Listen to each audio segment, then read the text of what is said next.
Voilà, donc un premier paragraphe, j'en ferai un second avec l'utilisation de la dérivée seconde. Là, je vais vous expliquer comment étudier la position de la courbe représentative d'une fonction par rapport à une tangente sans passer par le calcul de la dérivée seconde. Donc en fait, vous avez une fonction f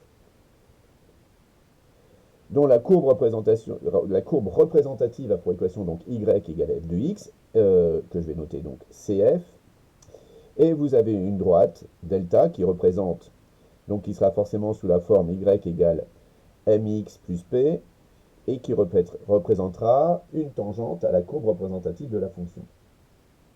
Eh bien, pour étudier la position de la courbe représentative de la fonction f par rapport donc à cette droite delta, eh bien, il suffit de générer une fonction que je vais appeler d comme initiale de différence, qui mesurera donc l'écart, donc vous voyez on met un signe moins pour mesurer l'écart, entre donc la courbe représentative et la tangente.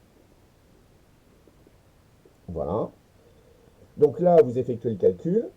Ensuite, qu'est-ce qui va se passer? Il va se passer trois choses. Soit vous allez avoir d de x strictement négatif, et là, ça signifiera que comme d de x est strictement négatif, c'est cette quantité-là qui est supérieure à cette quantité-là, et donc ça veut dire que c'est delta qui va être situé au-dessus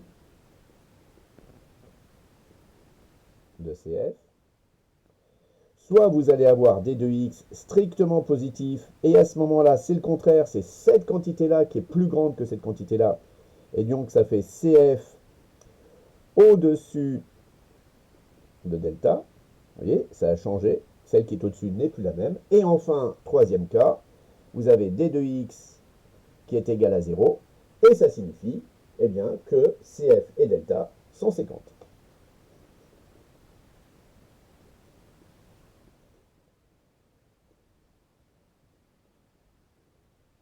Voilà, voilà tout ce qu'il faut savoir. Donc après, il suffit de savoir étudier le signe, mais évidemment, il y a des petits paragraphes qui vous l'expliquent.